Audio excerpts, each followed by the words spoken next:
हमारे मुल्क के अंदर हालात ये हैं कि 2 वजीर आजम अदालतों में हैं, जो कि कोई फख्र वाली बात नहीं है। एक ही दिन में 2 वजीर आजम अदालतों में पेश हुए और एक वजीर आजम साहब जो है वो बाहर से पैसे मांगने के लिए गए हुए हैं। वो भी कोई फख्र वाली बात नहीं है, वो भी शर्मिंदगी है। और मैं ये समझ, उनके साथ हमारे आर्मी चीफ भी गए हैं वहां उनके साथ जी। तो मुत्तहिदा अरब अमारात के सदर, पाकिस्तान के निगरान वजीर आजम और आर्मी चीफ की अहम मुलाकात हुई है। पाकिस्तान और मुत्तहिदा अरब अमारात के दरमियान कई मफाहमत की याददाश्तों पर दस्तखत किए गए हैं। का क़याम अमल में आया है जी कि बड़े पैमाने पर कुछ ममालिक पाकिस्तान में सरमाया करने के लिए आमादा हो रहे हैं। अभी जो खबरें आई हैं कि तो वो सब जो है वो इंडिया की तरफ देखेंगे और इस तरीके से इंडिया को अपनी एक ये वाली जगह बनाने का मौका मिल रहा है, तो ये एक बड़ी कामयाबी है। बड़ी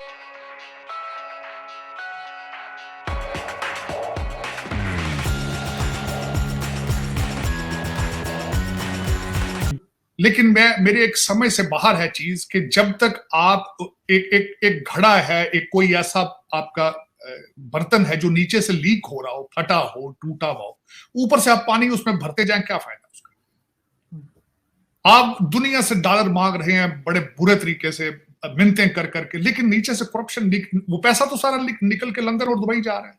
लेकिन सर ये तो बहुत दिनों से देख रहे हैं सर हम कि इमरान खान के टाइम पे भी आर्मी चीफ साथ जाते थे तो पैसा मिलता था और अभी भी यही हो रहा है। इमरान खान साहब अमेरिका आए थे, मैं तो उसका फर्स्ट हैंड, मैंने कई मीटिंग्स यहाँ अटेंड की थी, वो ब्यूरो एस्टेब्लिशमेंट की मीटिंग्स मैंने अटेंड की थी, इनके साथ तो मैं जाने का फायदा नहीं था। और यहाँ पे जो मुझे पता है कुछ, अब जहां भी जाते हैं ये तो एक ऐसा ही होता है ना, साथ एक अपना एक वर्कर के, अपना एक मुलाजिम साथ ले जाए, उसको कहा जाए अंगूठे लगा, असली पेपर तो उन्होंने साइन करने होते हैं, क्योंकि उन्हें पता है ये लोग तो जिम्मेदारी नहीं है। अब उसमें जो एक ये वाकया था मेरे लिए हैरानी वाली बात है, वजीर आजम साहब गए, जो मैं पहले बात कर रहा था कि पाकिस्तान के अंदर से पैसा तो भाग रहा है, बाहर से पैसा लाना तो मुश्किल ही नहीं, वो तो 76 सालों से आ रहा है, डॉलर तो बहुत आ रहा है आपके पास, लेकिन वो डॉलर रुक नहीं रहे हैं, उसको रोकने का बंदोबस्त कोई नहीं आप कर रहे हैं। अब बाहर से पैसे मांगने चले जाते हैं, लेकिन वो आते ही नहीं है पाकिस्तान में पैसे। और जो सबसे बड़ी खबर आज एक और है, जो पाकिस्तान की बदनसीबी है सबसे बड़ी, IMF ने आपके टैक्स का चार्ज उन्होंने ले लिया, टैक्स का।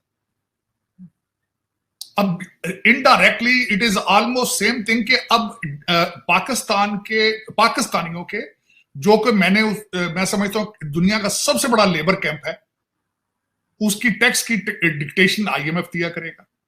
बिल्कुल। और वो लेबर कैंप इसलिए मैं इसको करार देता हूं कि पैसा, रूलिंग एलीट 5-10 हजार लोग हैं जो लूट रहे हैं, जो IMF का पैसा आता है, जो वर्ल्ड बैंक से पैसा आता है, जो UAE से, CPEC से, सऊदी अरेबिया से, वो तो सीधा चला जाता है ना बाहर के अकाउंटों में। आपको उन्होंने रखा हुआ 25 करोड़ लोगों को मार मार के, आपका खून चूस के उनकी किस्तें देने के लिए, तो ये लेबर कैंप है, और क्या है ये। और उसमें फिर आके मजाक उड़ाते हैं आपका। आज मजाक उड़ाया मेरे एक और वतन अजीज के लीडर ने, इसहाक डार ने, जो आगे फ्यूचर का आपका फाइनेंस मिनिस्टर होगा, उन्होंने कहा डॉलर का असली रेट 244 रुपए होना चाहिए। भाई आपको किसने रोका है? आपकी वजह से तो सारी क्यामत उतर रही है पाकिस्तान के ऊपर, क्योंकि आप डॉलर पाकिस्तान में आने नहीं देते। आप अब आप जो तैयारियां करके आए हैं पिछले 5-6 साल, आप भूख से, आपके हालात खराब हैं, आपकी प्रॉपर्टियां रिपेयर होने वाली हैं, आपके बच्चों की ट्यूशन फीस से शादियां होने वाली हैं, अब आप आ गए हैं तैयारियां करके लूटने के लिए। सर इसहाक डार ने ये भी कहा है कि वो कंट्रीज बेवकूफ है जिनकी करेंसी एक जगह स्टेबल रहती है, ये ऊपर नीचे होती रहनी चाहिए। बिल्कुल ठीक है भाई, इनसे सीखना चाहिए ना, ये तो बहुत बड़े फिलासफर हैं। जिस तरह इनके मुल्क के जो लीडर हैं वो ये कहते हैं कि चांद पर हमने जाना था, भाई चांद पे जाना हमने था, भारत ने हमारा प्लान चोरी कर लिया। ठीक है, करे, मैं अगली जो 2 खबरें थी, शहजाद अकबर साहब कहते हैं मेरे ऊपर तेजाब फेंक दिया किसी ने, वो बड़ी एक लतीफे वाली बात। आपने पूरे मुल्क के ऊपर तेजाब फेंक दिया है, आप कहते हैं इंग्लैंड पे आपके ऊपर तेजाब कौन फेंकेगा, क्या सर पड़ा किसी का? दूसरा एक और खबर आई है कि 2 भागे हुए फौजी यहां से, एक कनाडा में है, एक इंग्लैंड में है, जी। उनको कहते हैं जी हमने कोर्ट मार्शल। भाई जो लोग यहां बैठे हैं उनका कोर्ट मार्शल तो करते नहीं हो, खुदा का नाम है यार। जो भागे हुए 2 लोअर लेवल के जो है चपड़ासी टाइप लोग हैं, आपने उनको कहा दिया ये कोर्ट मार्शल कर दिया, लोगों को बताने के लिए देखें हमारा कितना कानून, हमारा सिस्टम कितना काम कर रहा है। और जो इधर बैठे हैं यार, लूट के सारा कुछ अपने जो पेटों पे हाथ मार रहे हैं उनके तो बारे में आप नाम भी नहीं लेते हो। वो बात करे तो आप उसी वक्त एंकर को उस चैनल से उतरवा देते हो आप। लेकिन ये कि आरजू अगर देखा जाए तो कोई ढंग की बात सामने आ नहीं रही है। आज जो सिर्फ एक ही अच्छी बात है कुछ थोड़ी फलस्तीन के हवाले से कि वहां पे वो आज आखिरी दिन है उसका जो ट्रूस हुआ था उनका, तो उस पे सुना है कि उसको मजीद एक्सटेंड किया जा रहा है कि अगर रोजाना 10 हॉस्टेजेस ये छोड़ेंगे तो 30 जो कैदी हैं फलस्तीनी उनको इजराइल छोड़ेगा, तो पर डे के हिसाब से तो वो आगे एक्सटेंड हो जाएगा। ये अच्छी बात सुनने को आ रही है। वहां पे एड जा रही है। अब देखें और इससे आगे कोई उम्मीद उभरी है जो वहां निगरान वजीर आजम जा रहे हैं वहाँ यूएई में और कुवैत का भी दौरे का इरादा रखते हैं। 20 मिलियन डॉलर तक की जो ऑफिशियल खबरें आई हैं जी, लेकिन कुछ अंदरूनी खाना और भी खबरें हैं कि ये इससे भी ज़्यादा भारी इन्वेस्टमेंट पाकिस्तान में आ सकती है। सनाउल्लाह खान साहब के पास बड़ी ब्रेकिंग न्यूज़ है, इस हवाले से हम इन्हीं से शुरू करेंगे, यही पहले बात करेंगे। ये क्या होने जा रहा है, कितनी इन्वेस्टमेंट आ रही है, क्या मुल्क में महंगाई ख़त्म होगी, खुशहाली का कोई दौर दौरा हम देखेंगे अपनी ज़िंदगी में? सनाउल्लाह खान साहब।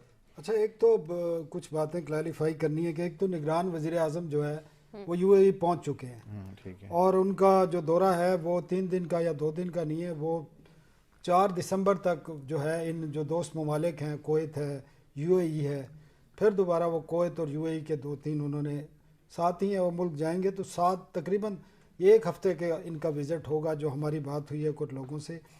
और पाकिस्तान को एक मौका मिल रहा है दोबारा से खड़ा होने के लिए, ग्रो होने के लिए, और पाकिस्तान को दुनिया की ख़ासकर एशिया की मईशतों में अपना मकाम बनाने के लिए। और ये मौका मिल रहा है इस तरह कि जब वज़ीर आज़म अब जा रहे हैं तो ये तो बात उन्होंने उस दिन कैबिनेट के इजलास के बाद भी बता गई कि कुवैत के साथ उनके जो है $10 बिलियन के MOU साइन होने जा रहे हैं और वो इन्वेस्टमेंट करेंगे पाकिस्तान में मुख्तलिफ प्रोजेक्ट के लिए। और इसके साथ यूएई के साथ भी तकरीबन इतने ही या इससे ज़्यादा के जो, क्योंकि ये SIFC के फोरम के ज़रिए इन चीज़ों को थोड़ा सा जब तक इनकी अनाउंसमेंट नहीं हो जाती, साइन नहीं हो जाते, तो इनको सीक्रेट रखा जा रहा है। तो वो बता सकते हैं हम किन शोबों में है, लेकिन ये $20 तो ये तकरीबन जो, लेकिन आपके पास खबर जो है टोटल तो इससे कहीं बढ़कर है, टोटल जो है जो वो $70 अरब के करीब इन्वेस्टमेंट होगी।